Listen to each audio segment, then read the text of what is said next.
Welcome everyone, and thank you for joining us. Today's webinar, available to BBB accredited businesses, will include important information on what to consider as your business reopens. During the webinar, you will be muted. However, we do encourage your questions, so please use the question panel on your screen. And at the end of the webinar, we will ask our presenters to address any questions submitted. Our first presenter is Matthew Haas. Matt is an associate at Lewis Rice, practicing in the firm's litigation department.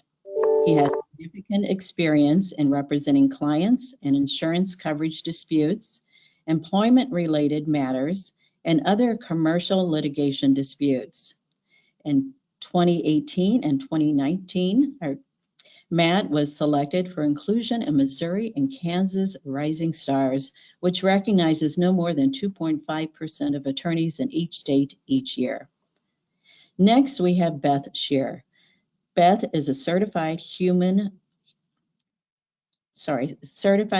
senior human resources consultant and HR consulting team advisor at CBiz, providing customized ongoing HR consulting services to a variety of local and nationwide clients.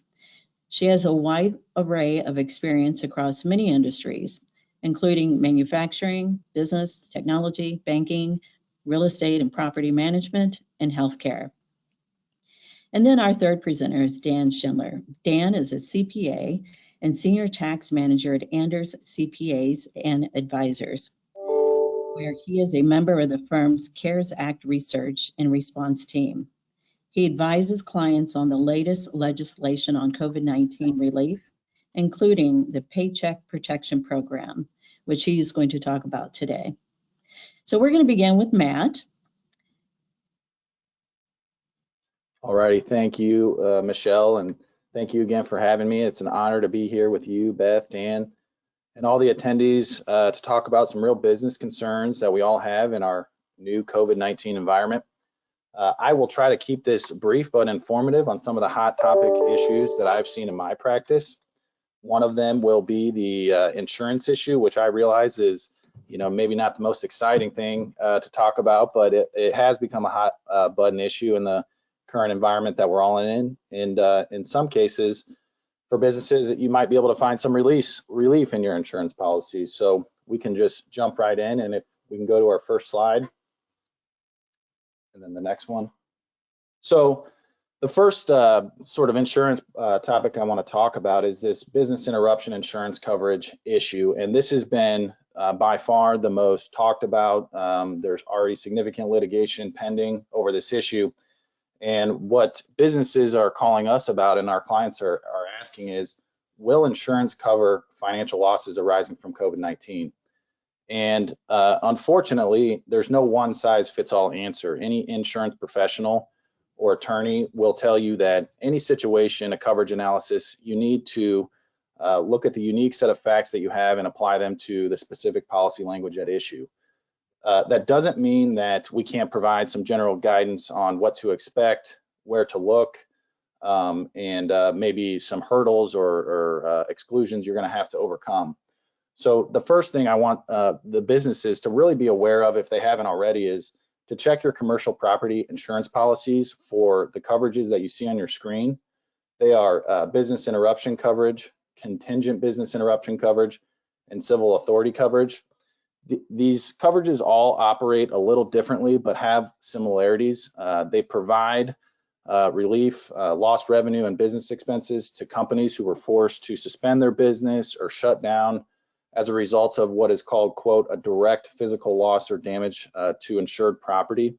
In the case of business interruption coverage, it would be direct physical loss to the property, the insured property at issue. So, in the case of the coronavirus, it would be, is the virus inside your business and did it cause direct physical damage?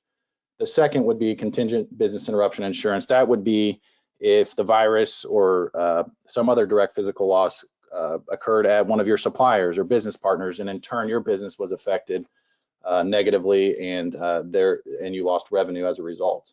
And then the last is the civil authority coverage, and this has become more popular over time, is when a government orders your business to be shut down and you have lost revenue or had to had incurred expense as a result. And the direct physical loss requirement is not always included in the civil authority coverage, but most often is. And though the virus, doesn't technically have to be at the business, some policies also suggest it needs to be at least within a mile or 2 miles. And so if we go to our next slide, I can kind of touch a little more on the direct physical loss or damage requirement. This is where all the litigation action is predominantly right now. I woke up this morning and I saw, I think, 2 more lawsuits were filed in Louisiana on these issues. There's over, I think, 60 now lawsuits that have been filed over this issue, and it really comes down to, does COVID-19 cause physical loss or damage to property? Judges and lawyers will view this differently. As lawyers, we advocate on behalf of our clients, given the set of facts that we have. And the more traditional view, and this varies state by state, would be a direct physical loss or damage requires some sort of structural alteration to the property. So when you think about this, this would normally be an earthquake or a tornado, something that actually changes the physical appearance of the property. Over time, and it varies state by state, there have been, other things that have caused, quote, direct physical loss or damage. And these include, ammonia, bacteria, gases, asbestos. So some of those not maybe intangible, they're more intangible type losses, have been considered direct physical loss or damage. And these are what the plaintiffs' attorneys that are filing these lawsuits, these are the cases they're citing to. And so everybody's watching for, well, what are the courts going to say about this? And we don't, we all can make our opinions about what we think it's going to say, but nobody knows for sure. And I've put on the screen for you just to kind of give you an example. 2 judges' opinions on this, at least in the preliminary stage of this, and neither of these are final opinions on this exact issue, but out of the Southern District of New York, you can kind of see the judge really feels bad for the client. They feel bad for every small business, but ultimately she comes out and says, this is not covered under these insurance policies. So you can anticipate that a lot of insurers will pay attention to that decision. Judge Donahue, this was not exactly on the business interruption issue, but in that case, they were analyzing whether COVID-19 qualifies as a natural disaster under the emergency code of that state. And the important part is they said, yes, it does, and it causes substantial damage to property. And that's where, maybe the plaintiff's lawyers will be looking at that language and saying, or the insured lawyers and saying, look, we have good authority out there in addition to the cases that we've seen that says COVID-19 does cause physical damage to property. So we can go to the next slide. So in addition to the direct physical loss sort of hurdle, obviously every policy has exclusions to overcome. The virus or bacteria exclusion became very popular in 2006 in response to prior pandemics and epidemics. So if your policy has that, it's going to be probably a case closed situation, but obviously be sure to consider the exact language and any endorsements that may be there that changes that. Communicable disease exclusion, another one that the virus will probably fall under if it's in your policy. And then the more interesting one that's come up of late that I've seen from some of my colleagues who are weighing in on this issue is the pollution and fungus exclusions.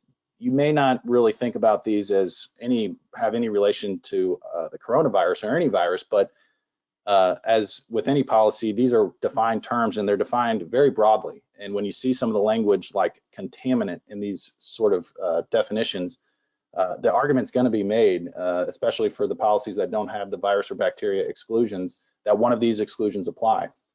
So, don't forget to check your policy endorsements to see what these coverages are, how they're changed.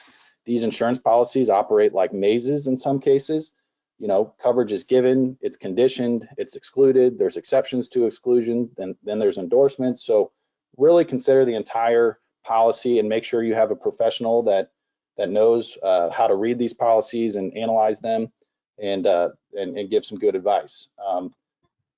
Other important thing to consider is the limit. Some of these coverages don't have high limits. I had a client the other week that had a $500,000 loss, but a $25,000 limit. So in that case, it was really a business concern. Do we want to chase, this sort of lower limit for the big loss that he had? And we're analyzing other issues on that policy, obviously, but just something to consider when you're making a decision as to how you want to approach this. And then lastly, you want to watch for potential government legislation on this. This is becoming more popular. I think states like New York and New Jersey are really honing in on this, providing actual laws requiring insurance companies to cover business interruption claims, irrespective of their policy exclusions. There's a lot of concerns whether that can even be done, but it's really geared towards smaller businesses with 50 or less employees. I don't think any of these have really passed yet, but you definitely want to watch out for that and just be aware that it's out there. And that sort of leads me into my last point on this is the preservation issue. I don't think, and I mean preservation of your claim, I don't think that this is getting enough attention in our current world. A lot of people just think that they don't have coverage because of what they heard, but we don't know, and we all can say what we think is going to happen, but we don't know what courts are going to say about this for sure. And especially if a law comes out saying you have to cover it, you want to make sure that you have made your claim, that you've preserved it, that you've notified your insurance carrier promptly and on time and followed the guidance. Even if you get a denial that comes out, at least if something changes down the road, as we all know things are changing rapidly, your claim is there and you can reassess your approach. And so we can go to the next slide.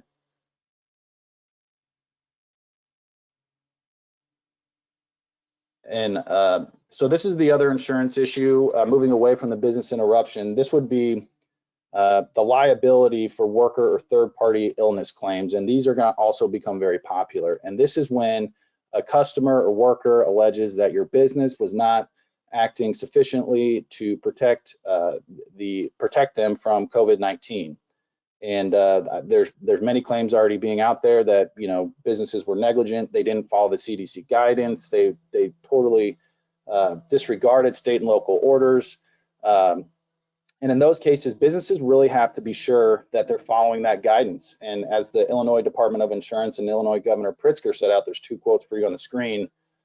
You got to follow that guidance, or else you could be jeopardizing your insurance coverage. And that's true in states other than Illinois. Obviously, the policy language is gonna really dictate what happens. But generally, if you're actively just in some parts trying to, some would argue, disregarding orders, intentionally harming your employees or customers, you may jeopardize your insurance coverage. So really keep an eye on that. You can go to the next slide. And I'll try to touch briefly on this as I see my time's getting a little low, but another policy to consider is your workers' compensation policy. When these workers make these claims, there's going to be an analysis that has to be done as to whether this was, quote, an occupational disease. In other words, did this virus get contracted as part of your work responsibilities at your job and in the course of your performance? Obviously, in the healthcare industry, that might be an easier hurdle to cover as opposed to somebody out just in a regular office environment. So just be aware, check your workers' compensation policies that's out there. And we can go to the next slide. And then the last issue I'll touch on very briefly here is this force majeure issue. These are clauses in a lot of your business contracts, not necessarily directly related to the insurance issue, but you want to make sure you read these carefully, check them out. These clauses can excuse non-performance in these business contracts if a force majeure event happened. And so in some of these clauses, the word epidemic or pandemic might be in there. And in those cases, the coronavirus might be implicated. But the analysis doesn't stop there. You got to really check the language of the clause. You got to actually see if performance is actually impossible. The businesses out there, I don't think it's a good idea just to say, oh, we've got the coronavirus that happened, we're out. You got to look further in that. You got to find out if you could actually perform. You got to assess, in all likelihood, whether the coronavirus caused the non-performance, and you got to check to see if there's any notice requirements in there. So with that, I'll turn it over to Beth. Thank you, Matt. I truly appreciate being able to be here and share some insights into our new working world. As we're all very aware, things are changing very rapidly on a day-to-day basis, and everything that we knew about HR has either been whitewashed or thrown out the window. There's so many things to consider as we create this new normal and navigate through the always shaky ground of dealing with our people in our workspaces. There is so much information, so much guidance, so much information on just this topic of bringing your employees back to work safely. I'm going to cover things at a very high level due to time constraints, but certainly know that each of these topics that I speak through, they've got so many arms and legs to consider. Okay, you can move to the next slide and the next one, thank you. So policy considerations. I cannot rightfully talk to you as an HR professional without touching on policy. You all know the drill. As exciting as it might be from my HR place in the world for you guys as businesses, dusting off some policies, creating new policies, I love it. We're all stressed about having to create new policies or revise ones that we already have because of this pandemic. But here we are. So the first thing that I highly recommend you put together is a return to work notice as you're beginning to consider bringing your employees back onto your work site. This return to work notice, I'll speak to it a few different times here today, but it's going to be very important that you include specific things in there. First and foremost, you want to reassure your employees that their safety is a huge concern for you and that you're doing everything you possibly can to ensure their safety as much as you can. That reassurance goes a long way. Communication with your employees during this particular time goes a long way. I cannot stress that enough. Make sure you are being human in all of these communications. You want to include safety measures and employee expectations. You want to speak to the specific CDC guidelines. The CDC has so much information out there. Use it, utilize it, take from it, follow it. Do everything you possibly can with those guidelines. You won't get anything better than that. However, outline to your employees exactly what you're doing, what you're taking from them, and how you're going to incorporate it. Setting those employee expectations. I'll speak on this a few different times today. I can't reiterate enough that you need to make sure your employees understand what's expected of them when they come back to the office. Obviously, just doing their job, working with others safely, but also what you need them to do from a cleaning of the workspace perspective. If they touch a door handle, wipe it down because you have white next to that. Expectations is hugely important. You also want to outline in your return to work notice any changes that have occurred in your business since being out or being away from work. Policies, such as a big one would be your travel requirements. Make sure that you are following CDC guidelines on travel, and keep in mind that these requirements are regularly changing for travel bans, restrictions, quarantines for different locations around your local area, around the different states, obviously around different countries. So keep that in mind as you're working through these different policy changes. Also, some other changes that might be occurring: hours of work. If you're working on reduced schedule or staggering shifts or whatever the case may be, make sure your employees are aware of those changes. What to expect if your employees have to come back to the work site and actually punch a physical time clock. Do you have markings on the floor? How are you going to keep everybody from staying away from each other and not lining up like they may be used to do? If you've got temperature checks coming back into the workplace, if you're going to be implementing that, you want to make sure that those details are outlined in this return to work notice so your people know what to expect when they are there. A few other things that you want to include in this notice: certainly information about the Families First Coronavirus Response Act, FFCRA. You can include the notice of rights poster with your return to work notice. Make sure that poster is posted in all of your locations where employees can view it as well as EAP information. I can't stress enough that EAP information right now, if you have an employee assistance program, make sure your people are aware of this and understanding that it is such a huge benefit outside of just therapy, mental health, all of that sort of thing. It is truly help for financial planning and whatnot that employees might be needing at this point in time. In addition to creating your return to work notice, a few additional policies that you'll want to think through, your COVID-19 exposure communication plan.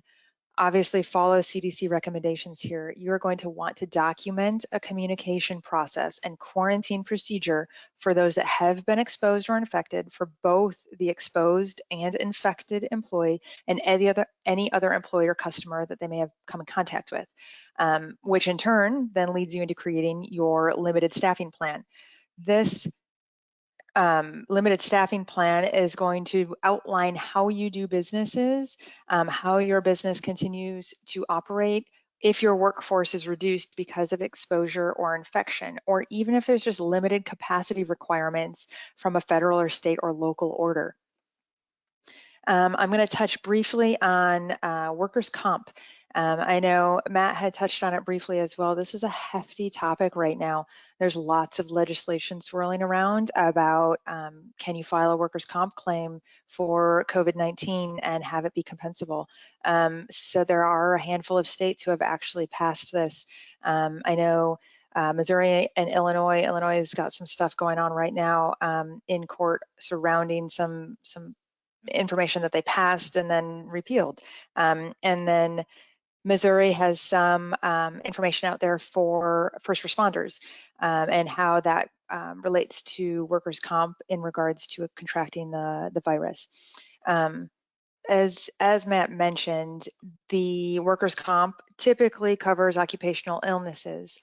So illnesses like the cold or flu don't necessarily fall into this category, but I strongly recommend that you review your state law, see what's going on within your state where you are doing business, because it's going to vary state by state potentially, and then work with your workers' comp carrier and your workers' comp broker to ensure you understand and decide how and if you need to be reporting any COVID-19 employee cases.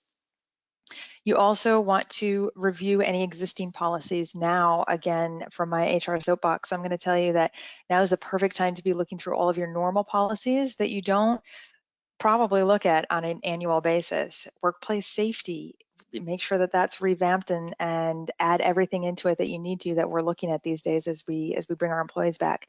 If you have a layoff, furlough, recall policy, make sure you've got that up to speed to ensure that it encompasses everything that you have been doing in the past few months and what you will be doing if you've got recalls coming back.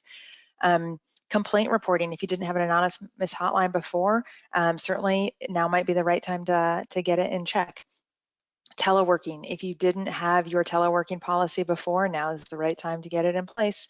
In addition, a few additional considerations would be health benefits and restoration for anybody that may have been furloughed, anybody that you laid off but maybe now are rehiring.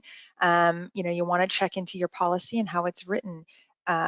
Most policies are written where if you don't have an active employee, then they're not staying on your benefit plans. However, what do you do with a furlough? You want to know how your policy is written. We've seen a lot of carriers who have made special arrangements related to COVID-19 that speak against what your policy states, where they do allow furloughed employees to stay on active while not working, or they've reinstated without a gap in service. So make sure you're working with your benefit carriers to understand how they are working to make those changes potentially possible for your plans. A final additional consideration would be PTO and vacation accruals and balances. If you are recalling employees or bringing back employees, what happens to those accruals that they missed while they were inactive, while they were not working, while they were laid off, if you want? How are you going to handle that? Are you going to give them those balances back? Are you going to give them additional time? You want to work through the details of how you want to handle that.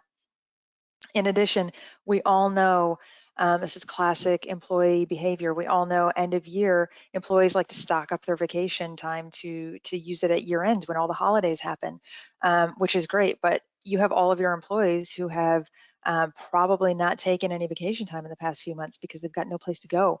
So you want to think through how that's going to impact your business when everybody's going to be using their vacation time in these next few months, and specifically towards year end, if they're able to. If you've got a use it or lose it policy, are you going to make an exception to allow them to roll over for 3 months, for 6 weeks, for whatever it might be?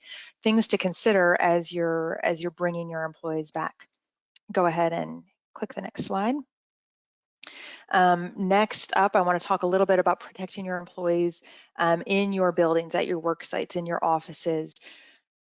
Phased approach is the best approach. Most state and local guidance for reopening is being done in phases, and you as an employer can certainly jump on that same bandwagon and manage a slow roll of your workforce back into your workspace. If it's feasible for your operations, certainly there's nothing wrong with allowing additional time to go on before you're telling employees to come back into the work site. Again, for my HR soapbox, I'm going to let you know that you can take it one step further. If your business can continue operating with remote workers, continue to let them working remotely. It's working right now for you, so that provides some reassurance to them that you still have their safety in mind. You want to keep in mind state and local orders for your business location. This is going to help guide you in your timing for your reopening and provide other requirements for you to keep in mind. For example, Illinois, Missouri, St. Louis City, and St. Louis County all have each adapted their own particular orders, all a little bit different from each other, that all include some sort of phasing, some sort of limited capacity numbers for your workspaces, potential requirements for screening employees, as well as potential PPE requirements, which in this case we're mainly talking about face masks and the such. Familiarize yourself and follow the guidance and the orders for the locations where you have businesses. As Matt mentioned earlier, you do not want to be the employer who wasn't following the guidance. Then as things start to reopen, this kind of leads into the regional situations, and more people are back out in the daily world, it is possible that an area might see an increase in their COVID-19 cases, which may cause new orders to go into effect, or reverting back to beginning phases of the reopening, which might mean that some of your employees would be under a new stay-at-home order, and so they might be back working remotely or be unable to physically return to the work site for a period of time. So you want to keep that into consideration. Make sure you are on top of things going on within your region where you have businesses.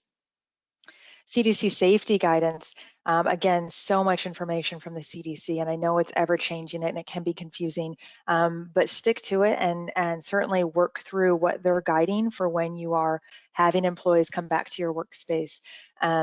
You know, what is your ongoing cleaning look like for your facility? Make sure your employees are aware so that they know you are doing something, you have been on top of it.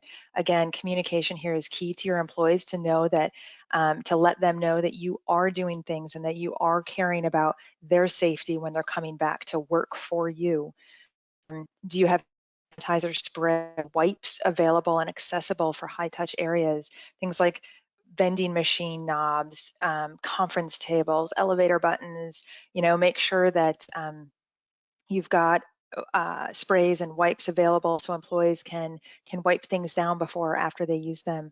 I made a statement earlier about setting expectations for your employees when they come back into your workspace. I was speaking about this specifically. Your employees need to understand that everyone needs to play a part when they come back on site. Have those sprays and wipes handy. Make sure they know how to, make sure that they know that they need to wipe things down before or after they use it. It's everyone's responsibility. We're all here to help each other. We're all in this together. I know that that's like a resounding theme that everybody has preaching day in and day out, and we're, you know, we've heard it so much, but I can't stress enough that your people need you to understand that you actually care about them in your workspace. We all know that employees perform well when we provide expectations for them and what they need to do. So certainly make it clear for them to engage in helping out, keeping everybody safe. Of course, you always want to keep in mind your physical layout, worksite, social distancing parameters. Make sure that you're moving things around if you need to. If you have to temporarily shut down your kitchen or break room, certainly go ahead and do so, or at least take the chairs out so they can't sit down, or spread tables apart so you're accommodating those social distancing numbers. If you need to, install some plexiglass if you've got areas where you can't accommodate that at least 6 feet of distance. Think about how you're going to have meetings when things are back a little bit more normal and you've got people in your work sites. Are you going to continue doing virtual meetings where everybody sits in their workspace, their individual workspace, so everybody's not crammed into a meeting room? Make sure you have rules around that and you have an understanding so that you can share that with your employees so they know what to be doing. Consider varied work schedules, such as staggered and rotating schedules. And as I mentioned before, continue allowing that remote work for a period of time. It can certainly be helpful for everybody. If you are, and I'll touch on this just briefly, if you are planning on screening, doing temperature checks, asking about symptoms, make sure that you are working through confidentiality. This is a very hot topic right now. If, as an HR professional, if you told me 6 months ago that I would be talking to employers about taking the body temperature of every employee that starts a shift on every single day and keeping a record of it, I would have laughed. Maybe. Nothing tends to surprise me anymore when I'm working with people, but here we are talking about taking employees' temperatures. So if you are, make sure that first and foremost, you're referring to state and local order requirements. St. Louis City and County are recommending screenings. That doesn't mean it's required, but they're recommending. So pay attention to those requirements. And if you do decide to screen, work through all of the logistics and confidentiality details to ensure you're getting this part right. The last thing you want is to show your employees how you are trying to keep them safe and healthy, only to disregard confidentiality when it comes to this matter. So make sure you're designating the right people to manage the screenings. Ensure the location that it takes place in is private. If you're keeping record, keep each employee's information recorded separately from each other. If you're asking openly about symptoms, again, ensure it's a private location. Don't forget to generate a plan to put into action in case you do have an employee who shows up with a fever or who has symptoms and you have to send them home. Make sure you've got a plan in place as to what that looks like if you need to. I cannot stress enough that your communication to your employees has to be reassuring. You have to be thorough. Regular weekly updates is great, or every other week updates, as long as they can see that you are still paying attention to the changing guidelines, even as they come back to work. That's going to be so helpful for them. Overall, when it comes to working to protect your employees as they come back into your work sites, into your buildings, your offices, whatever it may be, you want to consider managing that return to be equivalent to or above and beyond the federal, state, and local orders. Consider what is best for your work environment, your culture, your employees, and your customers. Again, communicate, communicate, communicate. Listen to your people. Go ahead and hit the next slide.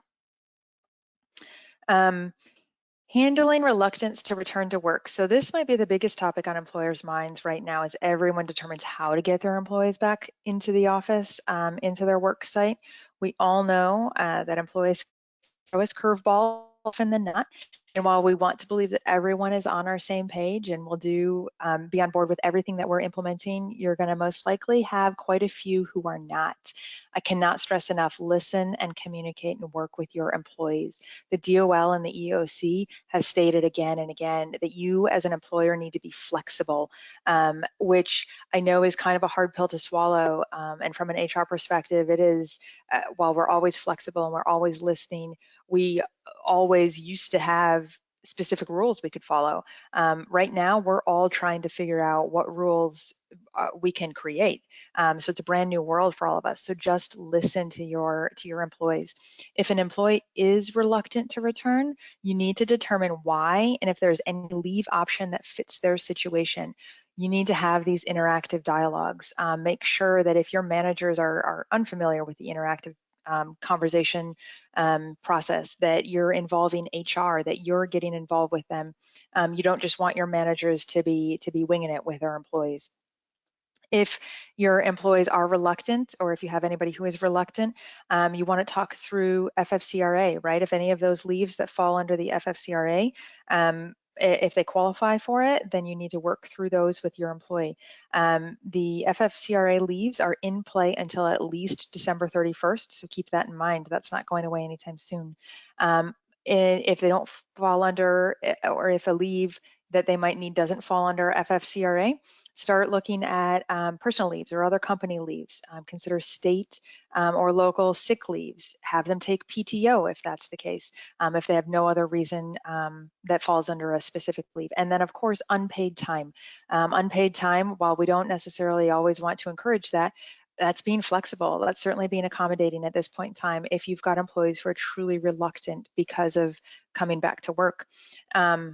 Additionally, ADA accommodations. Be sure, again, that you are having these interactive discussions, going through that interactive process. You might have high-risk employees and protected classes of employees that may fall into additional protections under state and local orders. So keep that in mind when employees are coming to you with their concerns.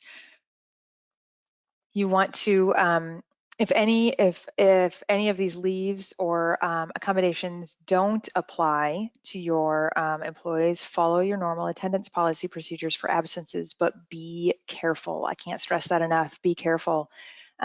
You want to make sure that you've taken every consideration and are being flexible and understanding if an employee is unable to telework, or they can't come into the office because they're fearful, or they are a higher risk employee.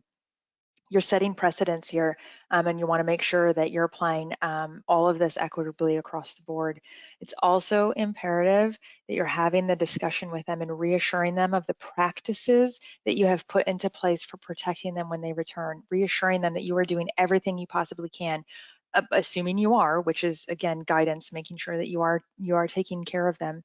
You want to make sure that you have a very real business reason for bringing them back to the work site before you go down the path of terminating them or accepting a refusal to return as a resignation. So if you get to this point with your employees, seek legal counsel. This is a very hot topic that you don't want to step in without some very specific guidance on. I'm going to refer back to that return to work notice I started out with that you send out. It should reference a date to indicate the work that is available for the employee, and that date will outline when you expect them back to be on site. This documentation will serve then as your documentation for offering the employee the opportunity to return to work. And then if they do not return, it'll be your documentation that they have rejected your offer to return, which then leads us a little bit into unemployment. Generally, when an employee returns to work, they're no longer eligible for unemployment. However, if it's just on a reduced schedule basis, they might still be available. They might have the ability to receive reduced unemployment benefits. There might even be some circumstances where an employee can create a case that although there is work available, they are unable to return, and then potentially they could collect unemployment. Again, that's not for you to decide. That's not for us to decide. That is up to the state agency and for them to review all situations of the circumstance. Again, communicate and listen to your employees. I can't, again, stress that enough. You want to reassure them that you are paying attention to everything that's going on and doing the best you can to, if they want to come to work, that they are going to feel safe in a place where they're spending so much time. Make sure that you are meeting them and having those conversations. And that's it on a very high level. At this point, I will turn it over to Dan.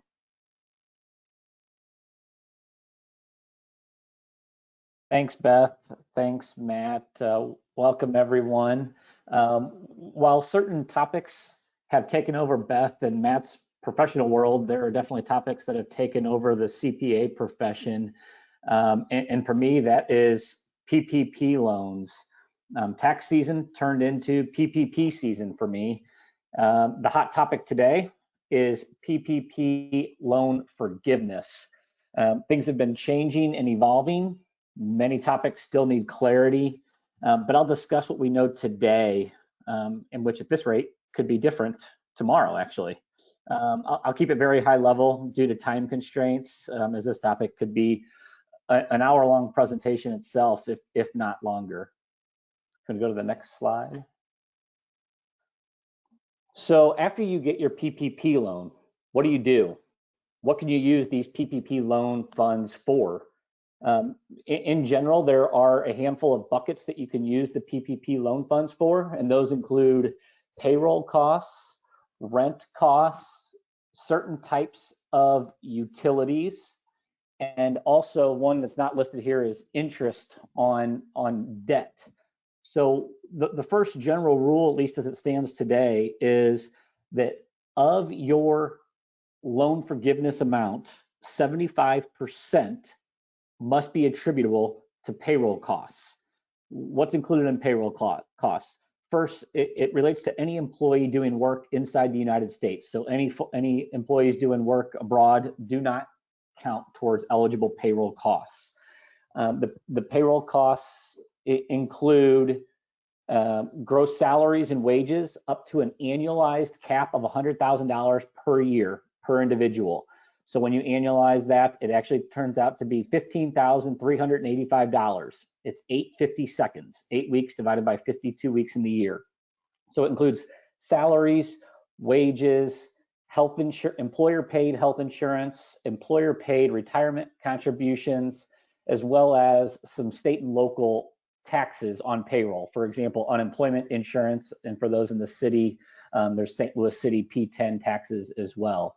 Payroll costs do not include the employer's portion of payroll taxes, such as Social Security and Medicare. Rental costs include any rent or lease payments on real or personal property that is used in the primary business activity. But the one stipulation is that there has to be an executed lease agreement in place prior to February 15th of 2020. So you can't establish a new rent or lease agreement and have that be included as eligible costs. The utility costs include, and this is pretty specifically laid out by the SBA and the Department of Treasury. Utility costs include electricity, gas, water, telephone, internet, and transportation costs.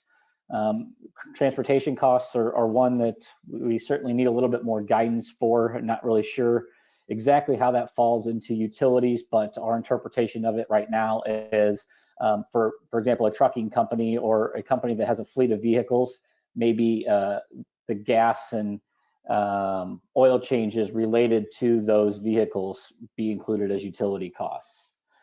Interest payments on debt obligations that are a liability of the borrower that are incurred in the ordinary course of business and established prior to February 15th, 2020 also may be included.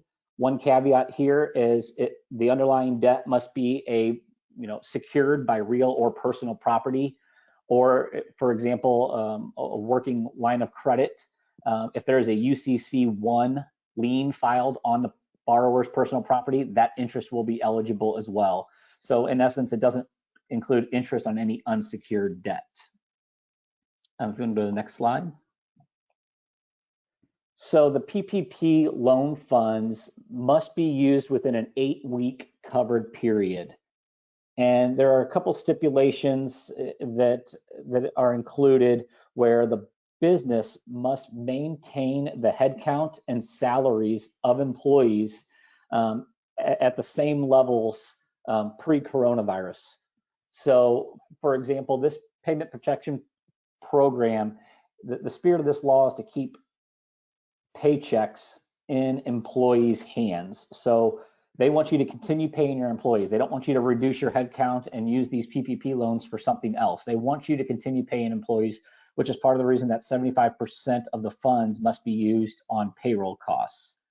If a business reduces its full-time employee count during the covered period, the forgiveness amount may be reduced. And along the same lines, there could be a forgiveness penalty for companies who reduce wages per employee by more than 25%. So you can't have someone who made $50,000 pre-coronavirus and have them be making now $25,000, or else you'll get penalized in terms of your loan forgiveness amount. You cannot reduce anyone's compensation more than 25% during this 8-week covered period and still obtain that maximum loan forgiveness. Now, for purposes of this calculation, businesses only need to consider employees who make less than $100,000 per year. So if you have someone who's making $500,000, you are actually allowed to reduce their compensation to say $250,000. That's greater than 25%. But this calculation only includes employees, or this reduction in loan forgiveness is only applicable to those that make less than $100,000 on an annualized basis. You want to go to the next slide? The loan proceeds. So you must use these loan proceeds, again, 75% on payroll expenses, and to be eligible for maximum loan forgiveness, you must use them within the 8-week covered period. Even if you don't use these PPP loan funds within the 8-week covered period, you certified on your PPP loan application that you will use these funds for eligible expenses, even if not during the covered period and eligible for forgiveness. So if you do not use all the loan funds within the 8-week period, it can turn into a 2-year 1% loan. And that's generally okay for some businesses. I know a lot of clients who are okay taking on this cheap money and rather than paying employees to essentially stay at home. That's perfectly fine. Just, if you're mentally planning for that and budgeting for that, in 2 years, you'll have to be paying back this loan amount. Now, like I mentioned earlier, you certified that you will use these funds for eligible expenses. So even after the 8-week period, whatever you take on as a loan, those funds can still only be used for eligible expenses. The payroll costs, the rent and lease payments, the eligible rent and lease payments, utilities, and interest on some debt. You cannot go use these PPP loan funds for anything other than those buckets. To maximize your loan forgiveness, you may need to get creative. For example, as Beth had mentioned earlier, there's some people who are on unemployment, and while technically, if you offer someone a job while they're unemployment, they're generally not eligible to continue unemployment compensation. If that were to happen right now, the employer will not get dinged from a reduction in full-time equivalent count related to that individual. So in instances where you have a lot of people not comfortable coming back to work, you may run into a situation of being able to utilize all of your PPP loan proceeds. So you may need to get creative to utilize them all to ensure maximum loan forgiveness. One example that you could do to utilize all those funds is to pay employees what's called hazard pay. You can also pay employees a retention bonus or maybe a merit-based bonus. What you cannot do is prepay any year-end bonuses. They've explicitly said that you cannot prepay any wages or bonuses. But if you want to reward employees for working during these uncertain times, you can pay them a merit-based bonus for doing good work or a retention bonus for working during these uncomfortable times. Or I know some clients who are paying what's called hazard pay, essentially paying someone to work 40 hours a week only if they're working 20 hours. So they may be getting 20 hours of work because that's all that's all the work that is there to be done, but you are paying them for 40 hours. So you're treating them as a full-time employee, and that difference is called hazard pay. So you could be paying people a little bit more from the work that they're actually doing to utilize all these PPP loan funds and ensure maximum forgiveness. Now, similar to what Beth and what Matt said, there's no one size fits all here. So if you're trying to achieve maximum loan forgiveness, that may be different for each individual business. Obviously, the goal is likely to have the full amount of your PPP loan forgiven. However, that may not always be advantageous, or that may not always even be possible. So it would be very strategic to run different projections right now to know where you'll sit at the end of your 8-week covered period and know what you have in store for you after this 8-week period. It would be remiss to not plan accordingly. There's a lot of uncertainties right now. So if you can eliminate one uncertainty with what's going to happen with your PPP loan after this 8-week cover period is up, it's good to eliminate that unknown, or at least plan for that in certain ways by running projections now. I want to go to the next slide.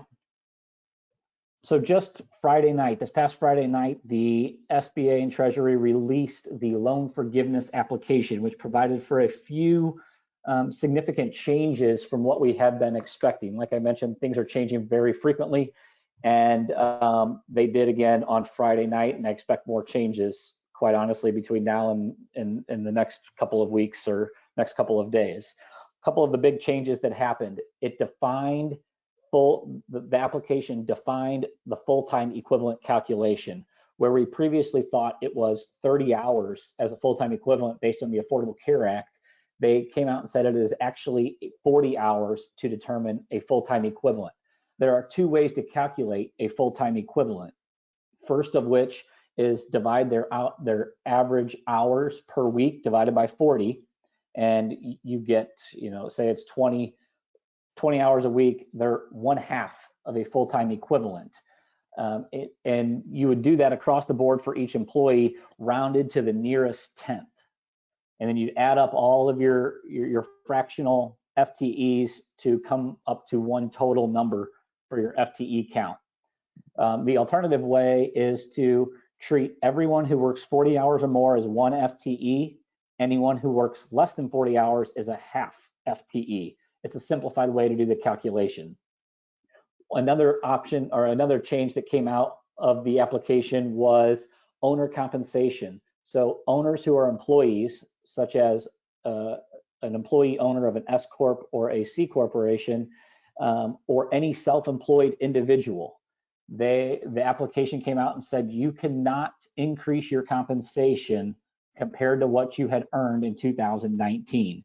You only get 850 seconds of what you earned in 2019 as your eligible cost for this 8-week period. So you can increase wages and salaries and bonus out employees. You cannot do that for owners. And lastly, the application came out with 2 ways to calculate your 8-week period. The 8-week period can start on either the date you received your loan proceeds. This application provided for an alternative way to start your 8-week covered period, and that is start it on the first day of the pay period following the date you received your loan proceeds. So in essence, it allows you to align your 8-week covered period with your payroll. Go to the next slide, last slide here. So here is just managing cash flow, and not only for the 8-week period, but after the 8-week period. When I talk about short-term cash flow planning here, I'm really talking about the 8-week covered period.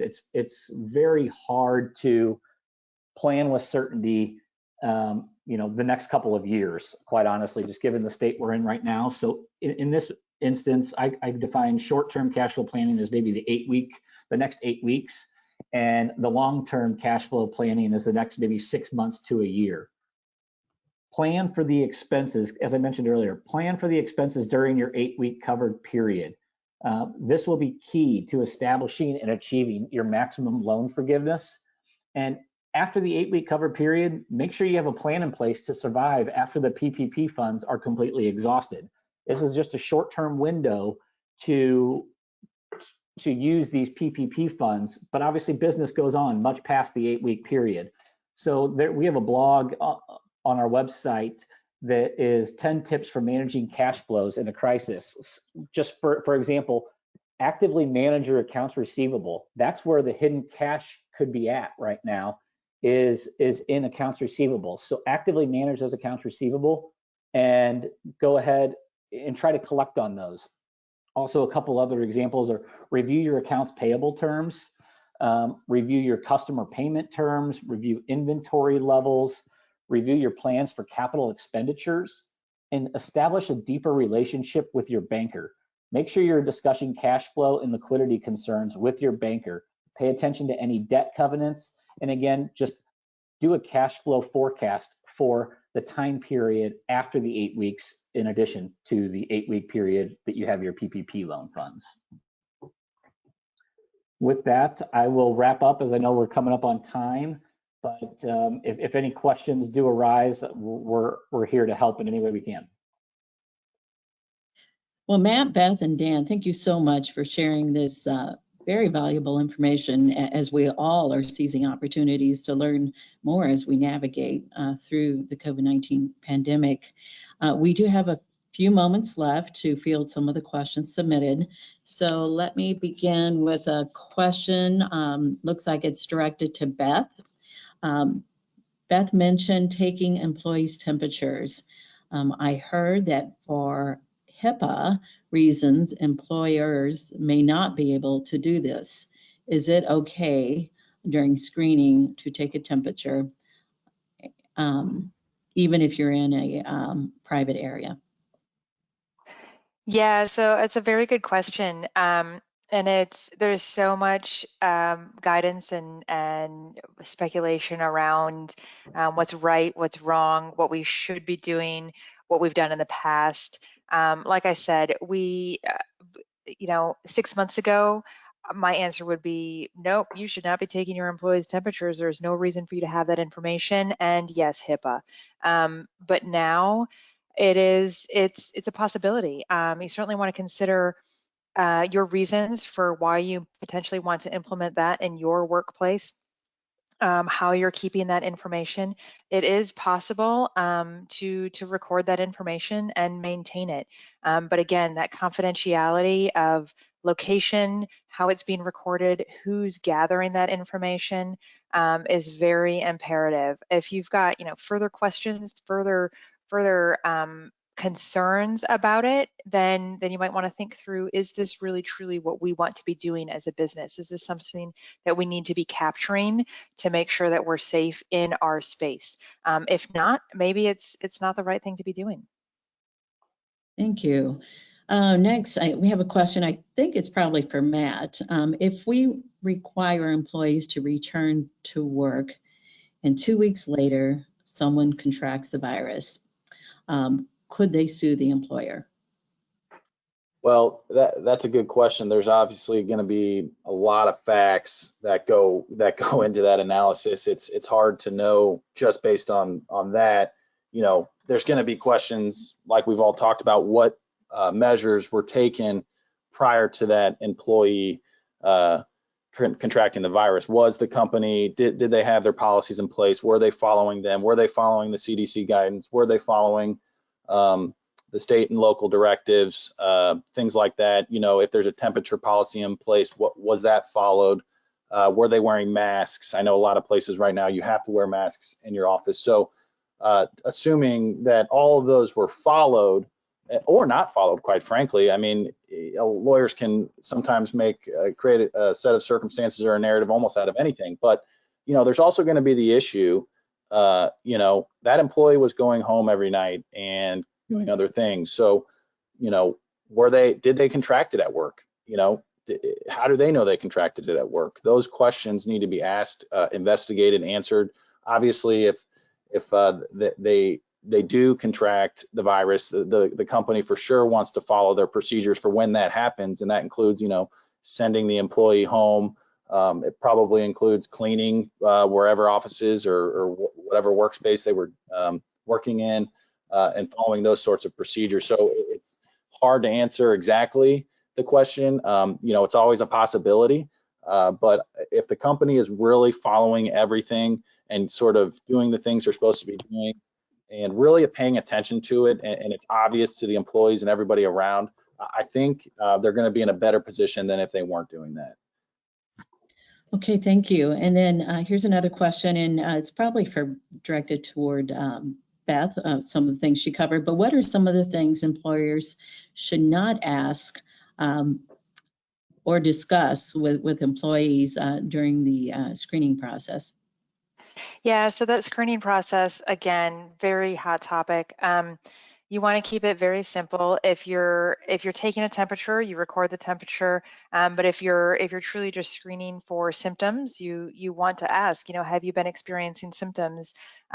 Which symptoms are they? How long have they been going on? And keep it simple and to the point of why you're gathering that information. Again, I can't stress enough about how you want to think through why you want to be implementing that. Is it just because you want employees to have that protection, to have that safety? that safety net of feeling like you're doing everything you can, or is there some other reason that you need to be doing that? It's going to vary business to business, but certainly keep it straightforward, no more questions than you need to be asking. You want to stick to symptom-related issues, and so on and so forth. I do want to add in that there are, we've been seeing, new business models pop up of actual screening companies that you can hire to do this for you, that truly does keep everything outside of your realm of business. But again, if that's a path that you go down and you hire a third-party company to manage this screening process for you, you want to do your due diligence to make sure that, that the confidentiality is there, that the access to information is maintained appropriately, and so on. Okay, so I think we have time for just one more quick question. And Dan, this one looks like it's going to be directed to you. So besides foregoing loan forgiveness, are there other consequences for not using PPP loans as intended? And another addition to that question, is it a max of 75% on payroll to the sole proprietor, or a minimum of 75%? So I'll answer the second question first. And for sole proprietors, you get a loan, a PPP loan, for 2.5 times your average monthly payroll. For a sole proprietor, average the payroll is considered 2019's net Schedule C. So you take that number, divide by 12, multiply by 2.5, and that gets you your PPP loan amount. From a forgiveness standpoint, if you do not have employees and you do not have rent and utility costs, the maximum loan forgiveness amount you can have is only 8/52 of your 2019 Schedule C. So while the loan amount is based on average monthly amount, the forgiveness is based on the weekly. So it's 8 weeks divided by 52 weeks in the year is what you can have forgiven, which is going to be less than what you received in your PPP loan amount. With that being said, in that instance, it is unlikely you will get full loan forgiveness amount. For the first question, I would recommend you use the PPP loan funds for the intended purpose.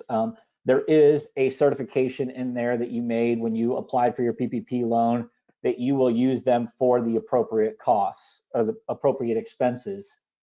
If you blatantly use them for purposes other than what they're intended for, it's more of a legal question, but I would say they did leave room for the opportunity for criminal prosecution by blatantly doing something different than what you are intended to use the funds for. So whether that actually happens or not, I don't know, but that's more of a legal question. My ultimate recommendation would be make sure you're using them for the right purposes. All right, thank you. So thanks again to our presenters and to all of you who attended today's webinar. And the webinar has been recorded and will be available in next week's BBB Accredited Business newsletter. That concludes today's webinar. Thank you.